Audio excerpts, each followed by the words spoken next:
제가 정치를 하겠다고 초등학교 3학년 때 합동 유세를 보고 그 꿈을 가졌습니다. 국회의원이 한번 돼야 되겠다.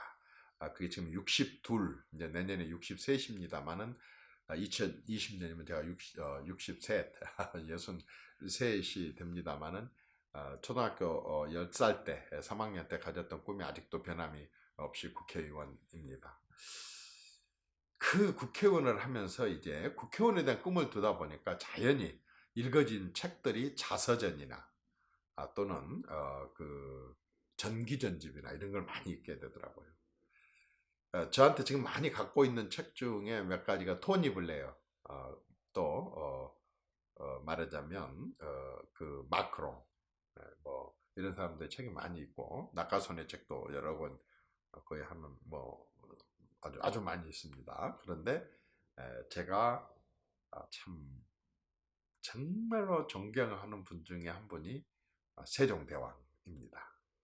박현모 교수라고 혹시 들어보셨을지 모르겠지만 이분이 세종연구소 소장을 하시면서 세종대왕에 대해서는 아마 가장 많은 공부와 연구를 하지 않았을까 싶은 분을 수차례 만나서 대화도 하고 또 그분이 진행하는 특강도 쫓아다니면서 가서 공부도 했고, 여주에 있는 세종대왕릉 영릉에 제가 한 2년 반 사이에 12번을 제가 가서 묘지 앞에서도 또 그 앞에 경내를 걸으면서 많은 세종대왕과의 대화도 해봤고, 제 방 안에 제가 벽에 글씨를 써서 붙여놓은 것은 유일하게 세종대왕으로부터 제가 느꼈었던 그러한 내용들을 갖다 써 붙여놓은 것이 유일합니다. 그럴 정도로 제가 세종대왕을 좋아합니다. 제가 세종대왕을 좋아하는 몇 가지 이유가 있습니다. 그분은 참 지도자로서의 인성이 참 잘 갖춰진 분이라고 생각을 합니다. 잘 알다시피 세종대왕 때 같으면 정말 그 유교 사상이, 또 유교의 여러 가지 관습이나 관행이나 또 이렇게 사회 시스템이나 또 국가 통치 시스템이나 이런 것들이 굉장히 권위주의적인 시대 아니겠습니까? 또 왕이 이끄는 그런 군주제 시대고. 그런데 그 시절에 세종대왕이 왕으로서 노비를 포함한 일반 백성들의 인식은 뭐냐면 전부 다 하늘이 낸 백성이다. 양반이든 노비든 상관없이 모두가 다 하늘이 낸 백성이다. 하늘이 낸 백성이다. 지금으로 말하자면 어떤 평등, 애민 이런 의식이 굉장히 강했겠죠. 그러다 보니까요. 그 시절에 15세기니까 지금 21세기니까 언제적 일입니까? 그런데 그 시절에 여자 노비에게 출산 휴가를 줬습니다. 출산 휴가를 줬는데 그래도 자꾸 그 애가 죽거나 산모가 죽는 일들이 발생하고 이렇게 해요. 그래서 세종대왕이 왜 그런가 원인을 알아봤더니 그 노비를 돌볼 사람, 애 난 산모를 돌볼 사람이 없습니다. 놀랍게도 그 시절에 세종대왕이 그 산모의 남편 신랑에게도 똑같이 육아휴가를 줬더라고요.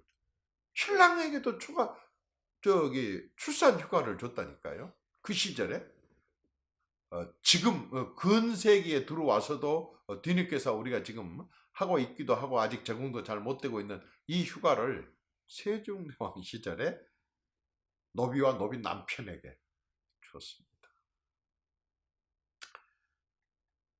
하나를 보면 열을 안다고 하지 않습니까? 이렇게 말하자면 힘없는 백성들에게까지도 지금에 말하자면 대통령이겠죠. 세종대왕의 마음이 미쳐서 그 사람들 진심으로 돌보게 하는 것. 이거 애정 없이 되겠습니까? 이거 국민을 정말로 하늘이 낸 백성으로 받들지 않고는 그 시절의 사회 관습상 또는 그 양반들의 반대로 굉장히 실행하기 어려운 일을 그렇게 했습니다. 그것뿐만 아닙니다. 제가 참 세종대왕 때 놀라운 것은 경연입니다. 경연. 말하자면 토론인데요. 지금으로 그냥 국무회의 토론 정도 될 것 같아요. 국무회의보다는 더 많은 말하자면 대신들을 모아놓고 그 당시엔 책이 많지 않았지 않겠습니까? 국정에 대해서 어떤 책을 읽고 토론을 합니다. 지금으로 말하자면 현안 토론이겠죠. 그런데 이 토론을 하는 데 있어서는 정말 계급장을 띄고 얘기를 합니다. 근데 말하자면 옛날 양반들은 또 그런 게 있지 않습니까? 뭐 윗사람들한테 바른 말을 하는 것을 굉장히 정의롭게 선비다운 것으로 얘기할까. 그래가지고 판만 벌려놓으면 이 말하자면 대신들이 이 왕에게 막 자기가 아는 지식을 갖고 막 공격을 하거나 비판을 하거나 막 이렇게 합니다. 그런데 그때마다 이 세종대왕의 그냥 어떨 때는 저도 그 세종실록 지리지에 있는 있는 몇 가지 그 내용을 읽어봤습니다만은 제가 지금 들어도 화가 날 정도로 그렇게 해요. 공격을 해요. 비판을 해요. 근데 세종대왕은 반드시 그 말을 받을 때 어떻게 받느냐. 경의 말이 참 아름답구나. 경의 말이 참 아름답구나. 일단 화를 한번 식혔겠죠.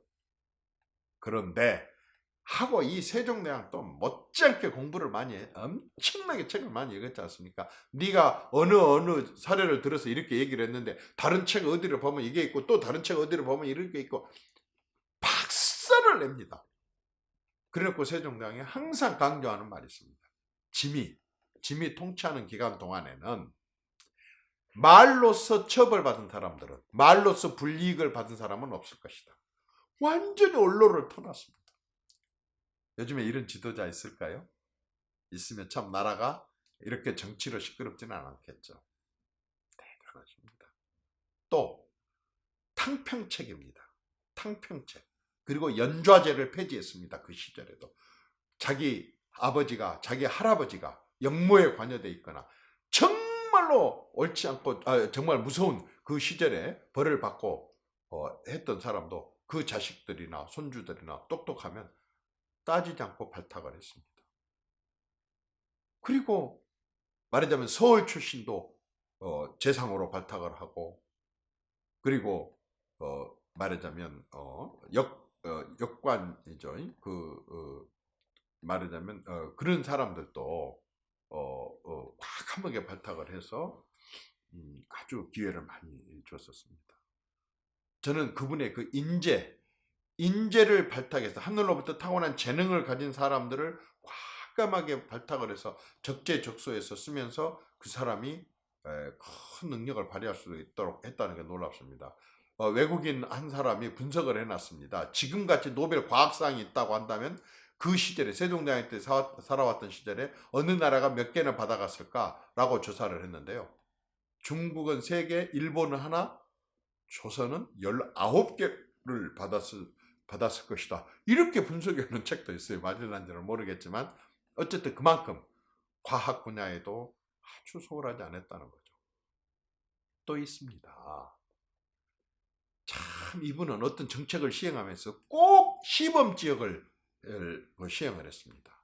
시범지역을 선정을 해가지고 시행해보고 전국적으로 확산을 시켰습니다.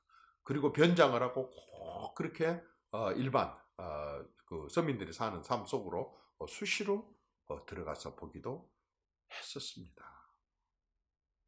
저는 이분이 뭘 했다는 업적을 높이 삼고 싶지 않습니다. 뭐 업적은 업적대로 누구나 다 업적은 있으니까요.